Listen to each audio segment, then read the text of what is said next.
আন্তর্জাতিক সম্পর্কে একটা কথা আছে যে আন্তর্জাতিক সম্পর্কে ফুল স্টপ বলে কিছু হয় না।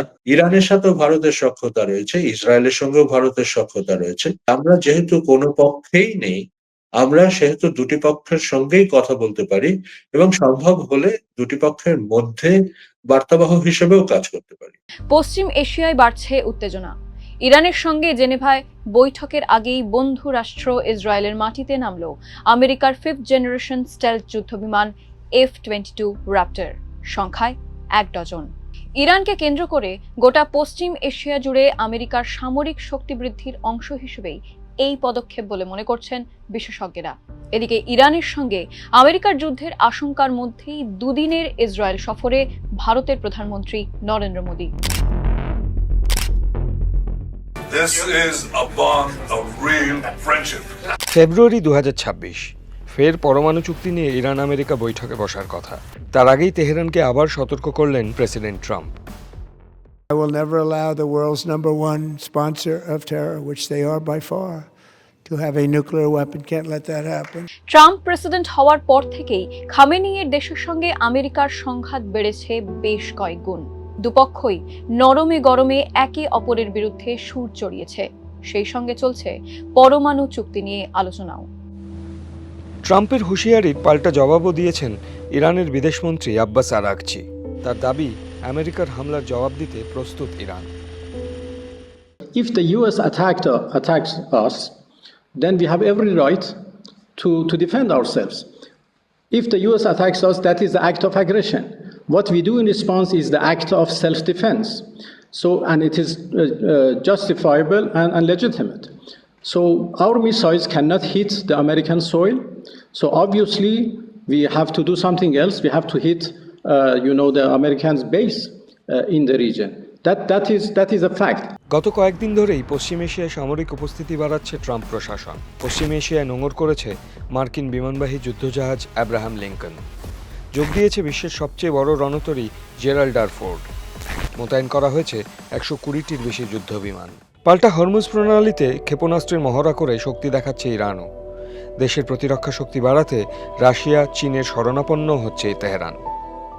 ভারতের যে নীতি, বিদেশ নীতি ভারত নিয়ে চলেছে বর্তমানে, এবং সেটা হচ্ছে, আমরা যে কথাটা বলি সেটা হচ্ছে বসুধৈব কুটুম্বকম, যে আমাদের সবার সঙ্গেই আমরা একটা সম্পর্ক বজায় রাখতে চাই এবং সব দেশের সঙ্গেই আমাদের সম্পর্ক থাকা সম্ভব। 2047 সালে বিকশিত ভারতের যে একটা মিশন ভারতের আছে, এবং সেই মিশন যদি সাফল্যমণ্ডিত করতে হয় তাহলে এই সময়টায় ভারতের অগ্রগতির পথে কোনো রকম যুদ্ধ বা সংঘর্ষ যাতে বাধা না হয়ে দাঁড়ায়, সেই জন্য ভারত কিন্তু কোনো রকম যুদ্ধ সংঘর্ষে কোনো পক্ষে বা যোগ দিয়ে বা সেই যুদ্ধ সংঘর্ষে নিজে জড়িয়ে পড়তে চায় না।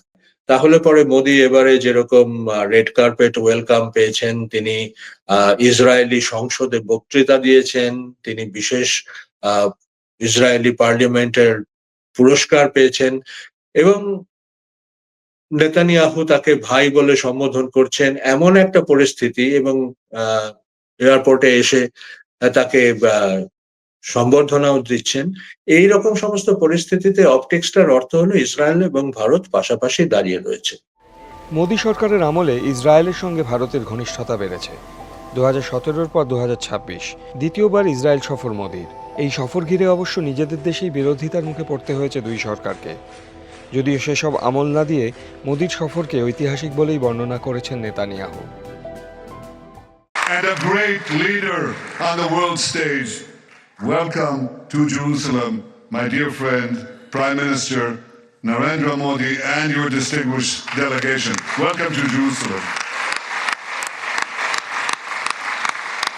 Now, I said, Narendra, my dear friend, these are not just words. I would almost venture to say, more than a friend, a brother.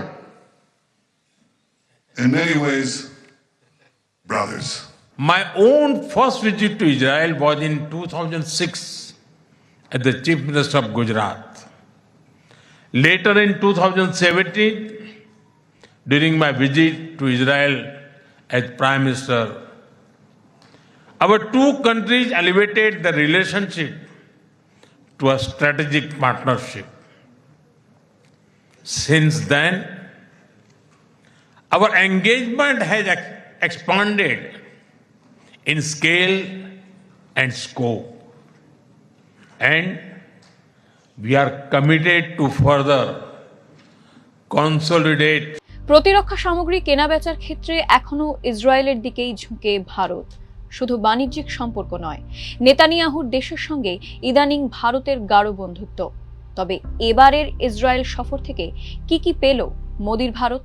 আমার মনে হয় যে ইসরায়েলের যে ক্ষেপণাস্ত্র বিরোধী প্রতিরক্ষা ব্যবস্থা, আয়রন ডোম কিংবা আয়রন বিম ইত্যাদি, এই সমস্ত বিষয়গুলোর উপরে ভারত ইসরায়েলের কথা হবে এবং কি ধরনের চুক্তি হবে সেটা পরবর্তীকালে জানা যাবে। কিন্তু এই ধরনের অস্ত্রশস্ত্র ভারতবর্ষে তৈরি করার জন্য যে ধরনের প্রযুক্তিগত বা ব্যবসায়িকগত দিক আছে, সেগুলো বিচার করাই হচ্ছে এই সফর থেকে ভারতের লাভ। অন্যদিকে ভারতের বাণিজ্যিক স্বার্থ জড়িয়ে রয়েছে ইরানের সঙ্গেও।